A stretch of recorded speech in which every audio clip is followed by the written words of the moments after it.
What a warm welcome, Colonel Pentagon. And thank you and Melissa for all that you've done to lead and serve at this space. And congratulations on your new post at the U.S. Transportation Command. You know, it's wonderful to be here at Mildenhall. And for all the little kids here, I hope you enjoyed your movie, did you? Yeah? Okay. You know, we're so grateful to Disney and to Pixar who helped us find a way to celebrate you through this movie.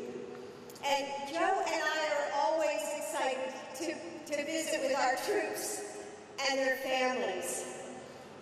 You know, you can sit down. I don't want you to stand through.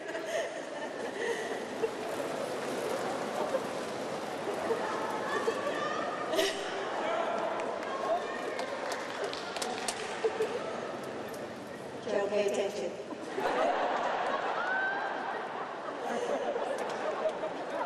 As the daughter of a Navy signalman in World War II and a mother of a major who was in the Delaware Army National Guard and served a year in Iraq, and now as your First Lady, I'm so proud to be here with all of you to begin our first overseas trip.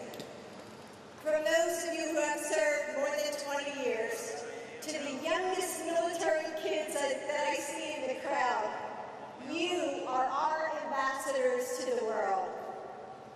And thank you for representing us with dignity and pride. Our military families may not wear a uniform, but you are as crucial to our military as radar is to a fighter jet. In the United States, we have an all-volunteer force, and it continues only because generations of Americans see the honor, dignity, and patriotism of military service. When you serve, your families serve too. That's why supporting the physical, social, and emotional health of our military families is a national security imperative. And the leadership here at Mildenhall understands this too. In preparation for our visit, Colonel Pentagon wrote this about you, and I quote, "You may be familiar with the term military dependence, but I will tell you over the past 15 months, it became abundantly clear just who exactly was depending on whom. Our military families, already versed in sacrifice, are the true unsung heroes." End quote.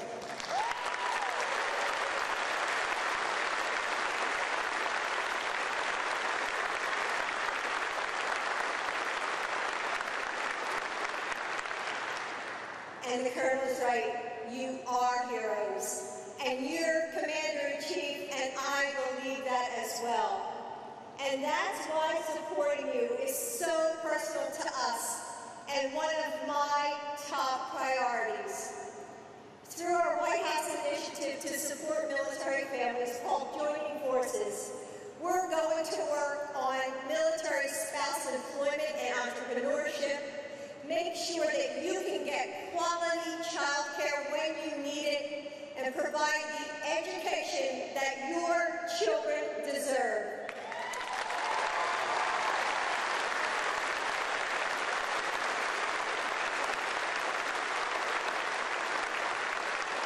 Finally, no one has more strength and grit and resilience than our military families. But you can't do this alone. We have to help you carry this weight by improving access to mental health resources, ensuring everyone can put food on the table, and supporting caregiving families and survivors. Joining Forces will expect every government agency to step up and be a part of this effort. We are going to make sure that the families of our service members and veterans veterans, caregivers, and survivors have what they need to survive, to thrive. Our military is a community bound together by love.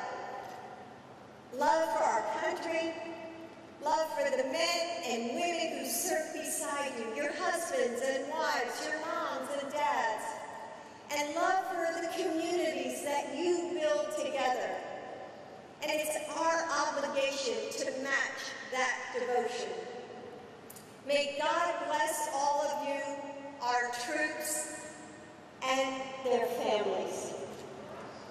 And now, I'm excited to welcome our next speaker, someone who is so familiar with what it means to be a part of a military family, Cindy Glass-Todd.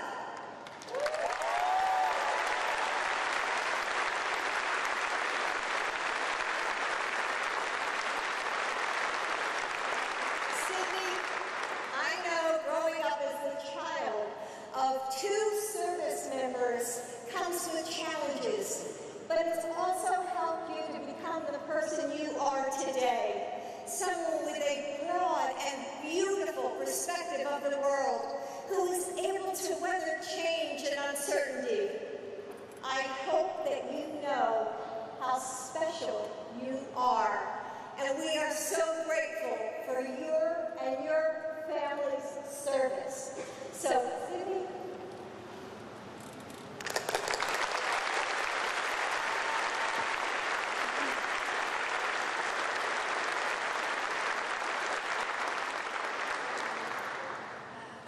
thank you, Dr. Barton, for the introduction. All the support you've shown for our military families and your amazing words tonight. Let's give her another round of applause.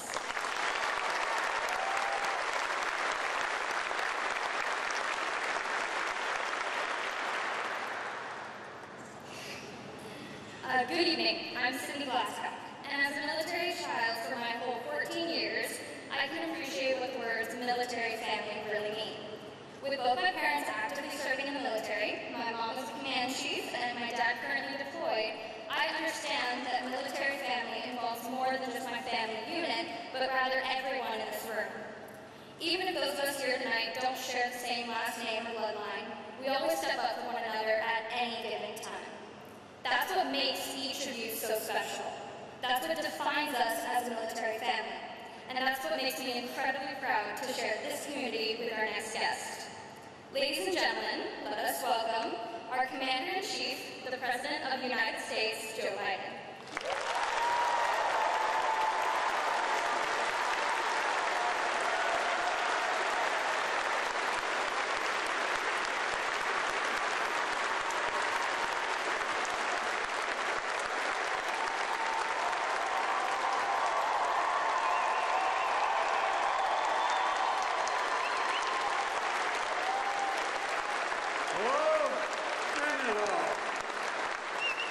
Colonel, thank you for that introduction and your service leading this team in such a difficult time. Because we know that as a whole family serves, I also want to thank Melissa. I know your next assignment is U.S. Transportation Command starts soon, so congratulations and thank you, thank you, thank you.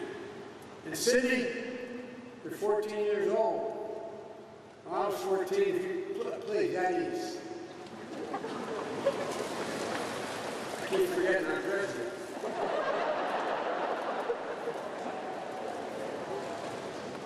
When I was 14 years old, I would have been, scared to death to stand up in front of a microphone with a large crowd or small crowd. See, when I was a child, I used to stutter that, for real. I had great difficulty speaking in front of other people. And so I expect that when you're president, you'll remember me. You're really quite a polished gentleman. Thank you. I know it's got to be hard to have your dad deployed in Afghanistan, and I also know how proud you are of him and your mom, Chief Master Sergeant, for being part of the leadership team here. Our son, Bo, served as a U.S. attorney for a while in Kosovo for a while. As a matter of fact, they erected a warm monument to him. And then he went on, he joined the National Guard, gave up his job as Attorney General of the state of Delaware so he could go with his unit to Iraq for a year. And we got promoted to Major. I said, Bo, you're now a field grade officer. I was in and out of Iraq and Afghanistan about 28 times. And he said, you're now a field grade officer. I said, Dad, I have no illusions. I know who runs the military, Chief Master Sergeants. So that's one thing we know. Okay? Thank you for your incredible dedication and service. And I want to thank you all your families, for the sacrifices they made. And congratulations to having just a wonderful child. There's an awful lot of history at this space. A proud history for the British people, the bravery and heroism of the Royal Air Force pilots fighting to defend their nation. I'm sure everyone here knows the history. But just 6 hours after Britain and France declared war in Germany in 1939, 3 Wellington bombers took off from Mildenhall and bombed Nazi battleships. And over the course of World War II, this base RAF bombers dropped nearly 28,000 tons of bombs on Nazi Germany, flying more than 8,000 sorties. This base has been a significant source of British air power, proud history of a proud nation. But I also know there's also an awful lot of American Air Force pride in this room tonight. World War II was when the U.S. Army Air Force formed the 100 bombardment group. And by the way, just so you know, my uncle, who was killed in World War II in New Guinea, was Army. He was the Army Air Corps. He got shot down in a reconnaissance flight. And he's looking down and thinking all these years, my God, what this Air Force has become is incredible. The 100th also ran more than 8,000 sorties in the Hostile territory and supported operations from D-Day to the Battle of the Bulge, where another Uncle of mine served. And when they first arrived in the UK in 1943, the unit took such heavy losses that earned the moniker that has been passed down to this day, the Bloody 100th. The Bloody 100th. So let me hear it for the 100th Air Refueling Marine AK known as the Bloody 100th.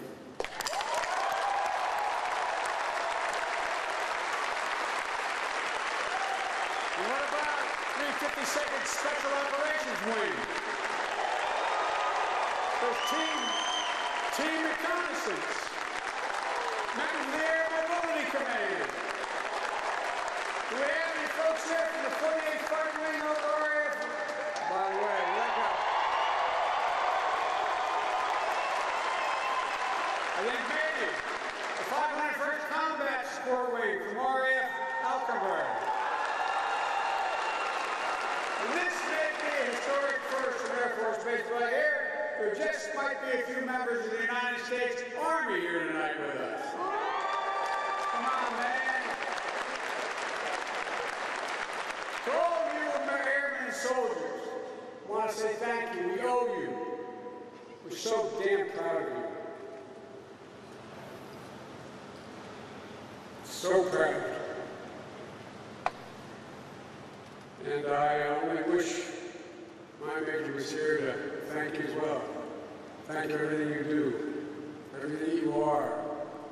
There's nothing that Jill and I enjoy more than spending time with our troops and their families wherever we go in the world. I had the great honor of being in and out of Afghanistan and Iraq well over 27, 28 times.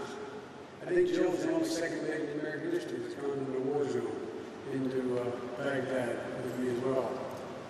You're the best of our country. That's not hyperbole. You're the ones who sign up and run toward danger when duty calls. Less than 1% of Americans make the choice that you make, that you made. But the rest of us, the other 99% of us, we owe you. We owe you big. I've long said that as a nation, we have many obligations, but we only have one truly sacred obligation. Only one. And that's to properly prepare and equip the women and men we send into harm's way, and to care for you and your families both while you're deployed and when you come home.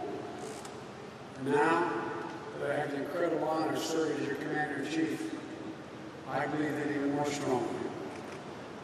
You know, and I want to give an extra special thank you to all the families. As you heard from Jill, we belong to a proud military family. We know there's not just the person who wears the uniform, who serves. The whole family has to step up. The whole family makes sacrifices. As French Irish poet said, they also serve, only stand and wait. I watched all those months Bo was in Kosovo, and I watched all those that year he was in Iraq. She would stand at that sink leaving me from school, drinking her coffee, and I could see her lips moving, saying that prayer, hoping that car never drove up in front of the house, hoping you never got that phone call. That's even more true this past year during the lockdown and safety precautions to curb the spread of COVID-19. Everyone in this room knows that our military families are essential to our strength.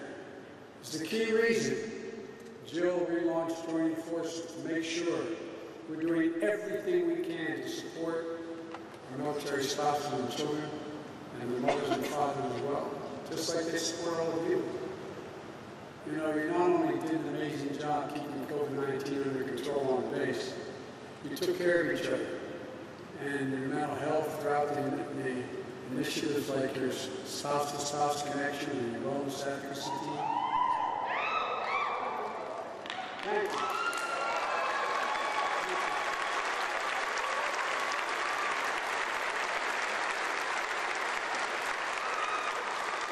As you all know, it's a team sport. And my mother killed me through here. She said, Joey, you shouldn't fight. I should have turned around and apologized for my back to you. I apologize. I figured out how to turn it 360. Folks, thousands of hours spent volunteering to make sure everyone got through this. It was so important. I know that these last 15 months added a lot of new pressure. But all of you rose to the task together as one team, Team Mildenhall. And you never let up on your mission. And I'm so proud to be here with all of you to kick off my first overseas trip as president. I've been in and out of here many, many times. I've visited well over 100 countries as president or chairman of the Foreign Relations Committee, or as vice president or chairman of the Foreign Relations Committee. This is my first overseas trip as president of the United States. I'm heading to the G7, then to the NATO Ministerial, and then to meet with Mr. Putin to let him know what I want him to know.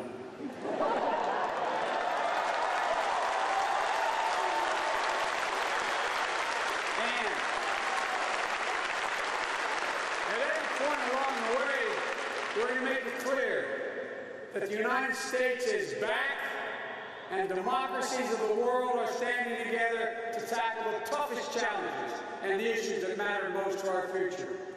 That we're committed to leading with strength, defending our values, and delivering for our people.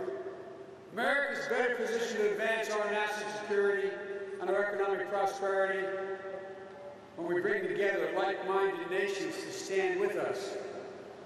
These nations that have shed blood alongside of us in defense of our shared values.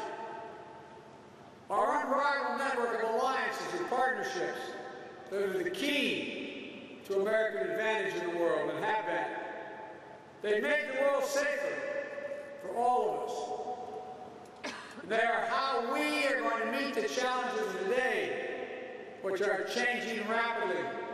We're going to meet it, though, from a position of strength. Our alliances weren't built by coercion or maintained by threats. They're grounded on democratic ideals, a shared vision of the future, and where every voice matters. Where the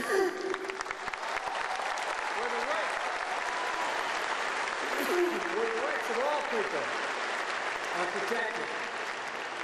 For the same reason, so many of you signed up to serve, proudly defend and honor the democratic values that are the wellspring of our national strength.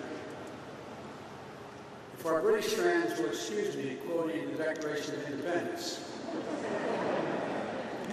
America is unique in all the world, and that we are not formed based on geography or ethnicity or religion, but on an idea. An idea. The only nation in the world founded on the notion of idea. We hold these truths to be self-evident, that all men and women are created equal, endowed by their Creator with certain inalienable rights, including life, liberty, and the pursuit of happiness.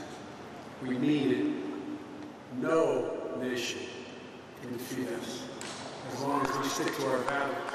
It's our American creed. It's what makes us who we are, and it's what draws friends and partners to our side.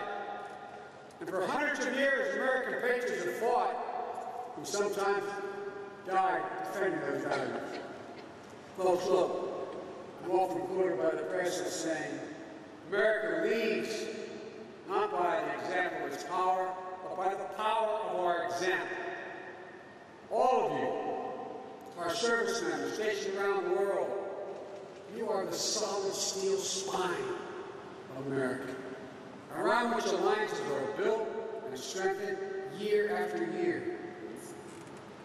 These partnerships have hardened and have been hardened in the fire of war, and generations of Americans and service members fought them, like the original Bloody Hundred, and those RFA pilots, and the shared mission in World War II, flying, fighting, winning, it's done together. These bonds of history and shared sacrifice run deep and are strong, based on values, and they endure. The connection and camaraderie between our troops, this community of American citizens stationed in the UK, U.S. visiting forces and families, 20,000 strong, are not only warriors, you're diplomats, and you're bridge builders. You are the essential part of what makes up this special relationship between Great Britain and the United States. Over the next few days, as I said, I'll be participating in meetings with many of our closest partners, the G70 in Cornwall. Then on to Brussels, the NATO Summit, the EU and the EU Summit. This diplomacy is essential because no single nation acting alone can meet all the challenges we face today because the world is changing. Quote another Irish poet, he said, the world's changed utterly. Terrible beauty has been born. We're in a different place than we were 10 years ago. Better positioned in a different place. We have to build the shared future we seek. Future nations are free from coercion or dominance by more powerful states. We're a global commons. The seas, the air, space remain open and accessible for the benefit of all. To tackle this century's most pressing challenges, we have to do it together. We have to end COVID-19 not just at home, which we're doing, but everywhere. There's no wall high enough to keep us safe from this pandemic or the next biological threat we face, and there will be others. That requires coordinated, multilateral action. We must all commit to an ambitious climate action if we're going to prevent the worst impacts of climate change, limiting global warming to no more than 1.5 degrees Celsius. Lead the global transition to clean energy technology. You know, when I went over in the tank in the Pentagon, when I first was elected Vice President, President Obama, the military sat us down to let us know what the greatest threats facing America are, the greatest physical threats. And this is not a joke. You know what the Joint Chiefs told us the greatest threat facing America was? Global warming.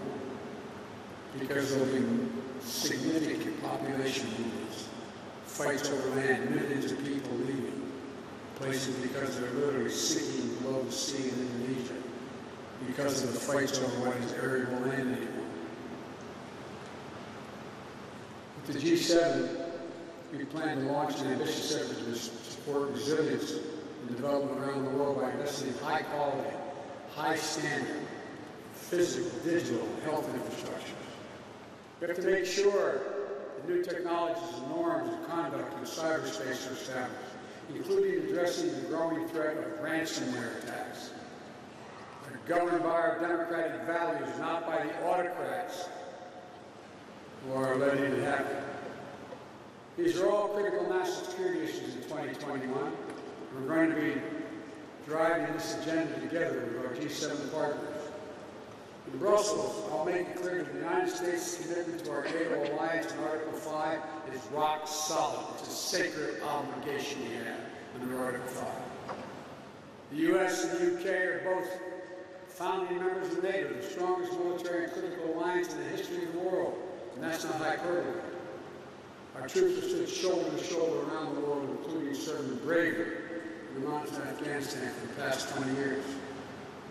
Our NATO allies have had our backs when it mattered, just like we've had theirs when it's mattered. And now we need to modernize our alliance, investing in our critical infrastructure, our cyber capabilities, and to keep us secure against every threat we faced over the last decade and the new challenges we're about to face as well.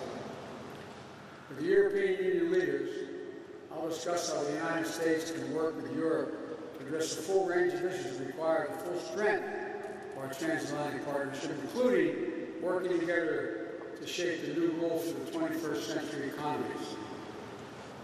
And only after these meetings, with our closest democratic partners, to develop a common agenda and a renewed purpose, I'll travel to Geneva to sit down with the man I spent time with before, President Vladimir Putin. We're not seeking conflict with Russia. We want a stable, predictable relationship.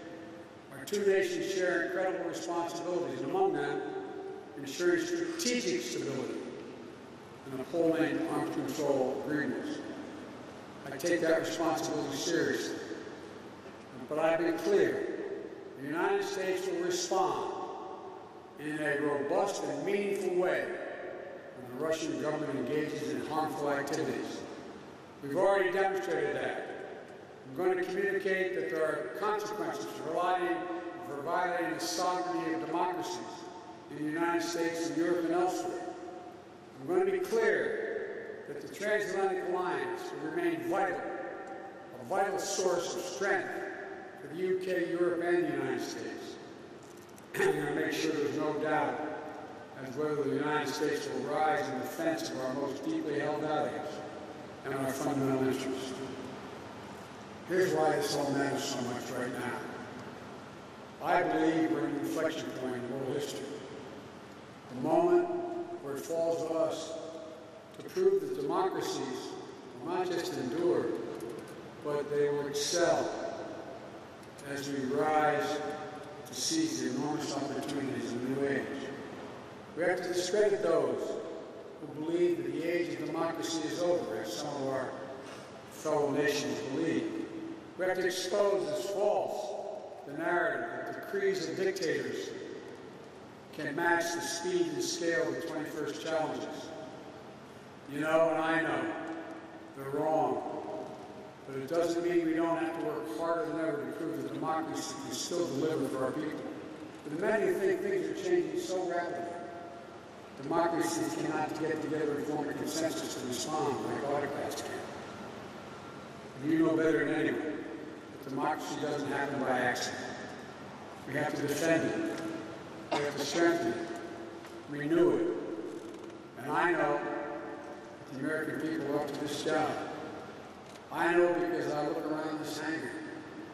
What I see is I see America. I see America, people with different backgrounds, coming together in a shared mission. Our democracy has never been perfect. Never been perfect.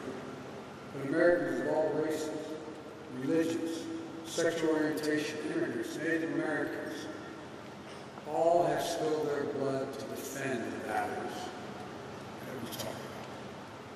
Generation after generation of American heroes have signed up to be part of the fight because they understand the truth that lives in every American heart, that liberation, opportunity, justice is far more likely to come to pass in a democracy than in the emerging autocracies of the world. I promise you, that's what this is going to be all about, your generation and those of your children. And here's what else I know beyond a doubt. There's not a single thing, nothing beyond America's confidence to accomplish when we do it together, when we do it as one people. You're proof of that. You're proof of that every single day. Your bravery, your decency, your honor, your commitment to duty. You could send more fuel through a boom with a KC-135R in 8 minutes than a civilian gas pump can pump in 24 hours. And you do it midair. And it's all a normal day for this team. So don't tell me we can't win our race to the future across the board. We're the country that cracked the physicals and the physics of human flight, then crashed through the sound barrier, then put a man on the moon and flew a helicopter on Mars. I could go on and on and on. There's nothing beyond our capacity. So I want to thank you again for welcoming Jill and me today. It's great to be here in the UK. It's great to be here seeing you first. Seeing all of you is the best possible way to start this trip. But let me end where I began by saying thank you. I mean, from the bottom of my heart, I gave my word. Thank you all for what you do. Thank you all for your understanding that we're a nation based on values. Thank you all for protecting us. May God bless you all, and may God protect our troops. Thank you, and God bless.